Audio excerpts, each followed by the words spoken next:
Hey,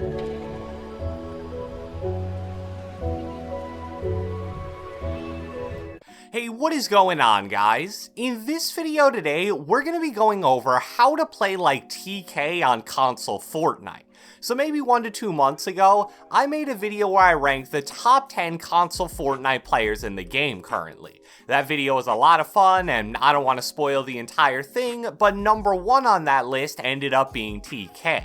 He simply had an insane combination of consistent top 10 placements in all platform-specific FNCSs, plus he's undoubtedly the best Cash Cup player on console as well. I believe he has either 6 or 7 first place finishes at this point, plus just a couple of weeks ago, he actually won the NA East Generations Cup on PS4, which in case you forgot was the tournament where only PS4 players could play, and whoever came in first on each region got a free PS5. So I think it's safe to say that TK is still just as dominant as ever, and I thought it would be a cool idea to look at gameplay and break down some of the things he does that makes him so successful. So without further ado, let's get right into it. Alright, so as I always like to do when I talk about certain players, let's start by breaking down his sensitivity settings, because a lot of the time that can give you a bit of an indication of how a player likes to play.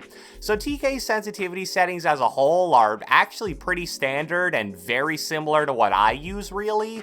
Just going from top to bottom here, he uses a 2.1x building sensitivity multiplier and a 2.2x editing sensitivity multiplier. For look sensitivity, he uses 39% for both horizontal and vertical with no boost. In the ADS section, it's 10% for both horizontal and vertical with no boosts here either. He uses linear with a 0-second look dampening time like most players do. And finally, 10% for the left stick dead zone, 7% for the right stick dead zone, and he also has the foot controller setting disabled.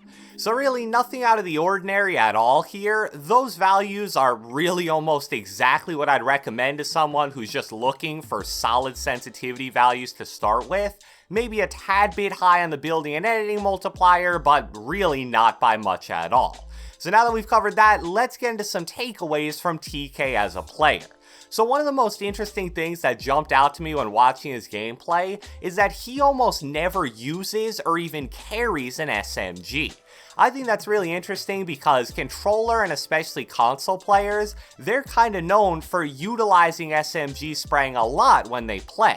That's one of the strongest aspects of linear aim assist, and even though the SMGs right now probably aren't overpowered, they're still decently strong as a whole, I would say. So it's interesting to see that outside of when he just landed and it was one of the first weapons he found, TK really never used an SMG in his game. He always passed it up to gain that extra inventory spot for a utility item like shockwaves or a sniper/RPG, or more commonly for extra healing like fish, medkits, minis, bigs, you get the idea. I've always thought that was really smart for aggressive players like TK, especially in spray-based metas like we have now.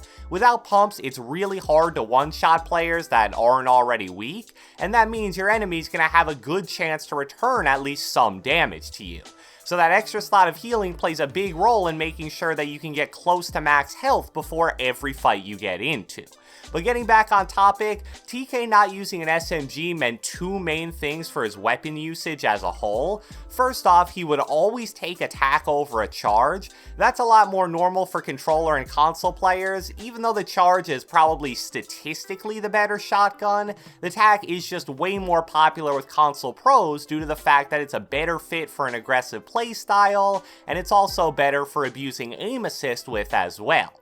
Now, even though the attack is great for spraying players, one of the biggest negatives of not carrying an SMG is that you lose a lot of structure spraying capability. However, TK compensates for that by using his AR in that role. His goal in close range fights seems to be to barrel stuff the enemy with his tack as much as possible to deal high damage shots, and then whenever the enemy builds to disengage or protect himself, he uses AR as not only a structure spraying weapon, but also as a cleanup weapon like what you would do with an SMG. Obviously that strategy is going to be more effective with, say, a Scar, but he seems to do just fine with green or blue regular ARs. And just to add to that and kind of wrap this assist point up, he also always takes regular ARs over heavy ARs because of the obvious extra spray ability that they offer. Another really unique thing about TK's game that stood out to me is how he's able to consistently avoid long build battles for height. So when it comes to taking fights out in the open in Fortnite, there's kind of this misconception that there are only two things you can do. You can either turn it into a high ground build battle or a low ground box fight. The truth is, plenty of fights can be a combination of both, and this is something I saw so frequently with TK. A mistake that a lot of people make when they build battle is that even when they establish high ground, they never look to get offensive. They just keep building over and over again as if they were fighting against the ghost of FaZe Sway or something. What I really love that TK did so well is that he'd get high ground over someone, but then instead of continuing to go up, he'd immediately look to push down towards them, and that's something that not many people expect. And without a doubt, the main way he won these fights was with very high tier piece control, especially for a console player. What I like is that he uses a combination of very flashy and mechanically intensive piece control at times, but he also wins plenty of fights with simple piece control as well. For example, this play here is super advanced. He basically cones the enemy, edits through it, and then boxes him as he tries to retreat, all in the span of like 1 to 2 seconds. That's something that very few controller players can consistently do, especially on 60 FPS.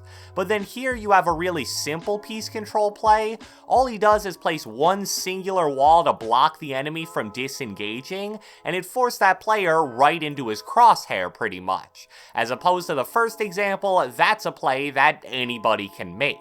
The next thing that stood out to me about TK's game is how good and varied he is when attacking an enemy's box.